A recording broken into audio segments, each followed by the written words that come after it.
Assalamualaikum warahmatullahi wabarakatuh. Sahabat beriman, syukur alhamdulillah kita bisa bertemu kembali di channel ini. Harapan saya, semoga saudaraku semua yang sedang menonton video ini diberikan nikmat kesehatan, diampuni dosa-dosanya, baik yang disengaja maupun tidak disengaja. Salawat dan salam semoga tercurahkan kepada baginda Nabi besar Muhammad sallallahu alaihi wasallam. Allahumma salli ala sayyidina Muhammad wa ala ali sayyidina Muhammad. Semoga kita semua mendapatkan syafaatnya beliau pada hari kiamat nanti. Amin ya rabbal alamin.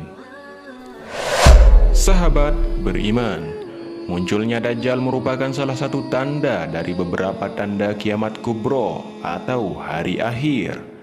Dajjal dikatakan sebagai cobaan terbesar dan terberat bagi umat manusia.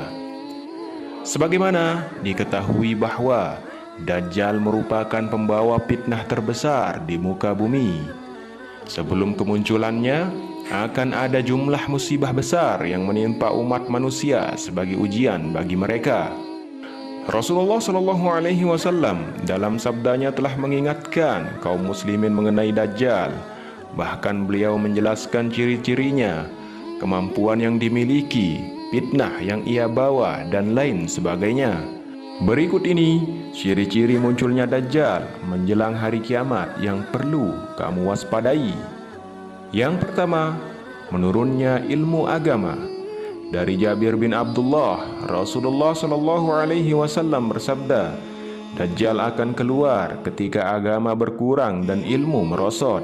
Hadis riwayat Ahmad, Ibnu Huzaimah, Abu Ya'la dan Hakim. Umat manusia disibukkan dengan urusan duniawi sehingga tidak ada waktu untuk menimba ilmu agama. Akibatnya, para penghafal Al-Quran dan hadis akan semakin berkurang. Ini merupakan tanda awal kemunculan Dajjal. Yang kedua, manusia lupa akan Allah Subhanahu wa Ta'ala. Riwayat Sa'ab bin Jadsamah, ia mendengar Nabi Shallallahu Alaihi Wasallam berkata, Dajjal tidak akan keluar hingga manusia lupa mengingat Allah. Hadis riwayat Ahmad. Manusia tidak lagi mengingat Allah Subhanahu wa Ta'ala sebagai pemberi kehidupan. Mereka bahkan beranggapan bahwa apa yang mereka miliki saat ini merupakan hasil kerja keras mereka sendiri. Manusia juga lupa kalau Allah Subhanahu wa Ta'ala lah sebaik-baik tempat kembali. Yang ketiga, dilanda kelaparan. Hadis dari Abu Umamah bahwa Rasulullah Shallallahu Alaihi Wasallam berujar, akan terjadi malapetaka selama 3 tahun sebelum Dajjal keluar, yaitu manusia ditimpa kelaparan. Pada tahun pertama, Allah Subhanahu wa Ta'ala memerintahkan langit untuk menahan sepertiga air hujannya dan menyuruh bumi menahan sepertiga tanamannya. Pada tahun kedua, Allah Subhanahu wa Ta'ala menyuruh langit menahan 2/3 air hujannya dan menyuruh bumi menahan 2/3 tanamannya. Kemudian pada tahun ketiga Allah menyuruh langit untuk menahan seluruh air hujannya sehingga tidak ada hujan yang turun, dan menyuruh bumi menahan semua tanamannya sehingga tidak ada tanaman yang tumbuh. Dengan demikian, semua tanah atau lahan akan rusak kecuali yang dikehendaki Allah.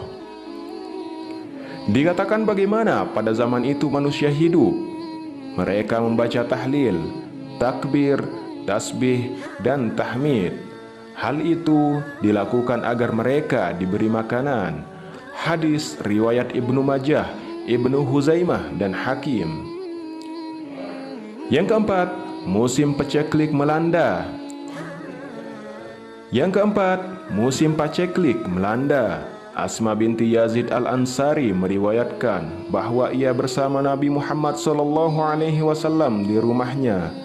Lalu beliau bersabda, selama 3 tahun sebelum Dajjal keluar, langit menahan sepertiga hujannya dan bumi menahan sepertiga tanamannya. Pada tahun kedua, Langit menahan 2/3 hujannya dan bumi menahan 2/3 tanamannya. Dan pada tahun ketiga langit menahan semua hujannya dan bumi menahan semua tanamannya, sehingga tanah yang kering pun menjadi rusak. Hadis riwayat Ahmad dan At-Tabrani. Yang kelima, banyaknya para pendusta. Dari Abu Hurairah, Rasulullah SAW bersabda, kiamat tidak akan terjadi sampai dibangkitkan Dajjal para pendusta yang berjumlah sekitar 30 orang. Semuanya mengaku sebagai utusan Allah. Hadis riwayat Bukhari. Sebagaimana kita ketahui bahwa saat ini banyak sekali orang-orang yang memanfaatkan ayat suci Al-Quran dan hadis Nabi SAW demi kepentingan pribadi. Tak jarang pula kita saksikan di media sosial ataupun televisi orang-orang aneh yang mengaku mendapat bisikan dari Allah Subhanahu wa Ta'ala untuk menyampaikan wahyu. Yang keenam, pembunuhan merajalela, kekacauan, harta melimpah, dan banyak fitnah bertebaran. Abu Hurairah meriwayatkan bahwa Nabi SAW berujar, kiamat tidak akan terjadi sampai muncul Dajjal sebanyak 30 pendusta yang semuanya mengklaim bahwa dirinya utusan Allah. Harta melimpah, fitnah muncul, dan al-haraj serta al-maraj, huru hara. Seseorang bertanya, apa al-haraj itu ya Rasulullah? Beliau menjawab, pembunuhan, pembunuhan, pembunuhan. Hadis riwayat Ahmad. Saat ini kekacauan dan fitnah seperti tak terbendung. Pembunuhan di mana-mana. Membunuh manusia seolah lebih ringan daripada membunuh seekor nyamuk. Perebutan harta bisa menimbulkan perang saudara. Itulah akhir zaman dan ciri-cirinya munculnya Dajjal. Wallahu a'lam bissawab. Semoga kita semua mendapatkan perlindungan dari Allah Subhanahu wa Ta'ala dan mendapat perlindungan dari fitnah Dajjal. Amin ya rabbal alamin. Wassalamualaikum warahmatullahi wabarakatuh.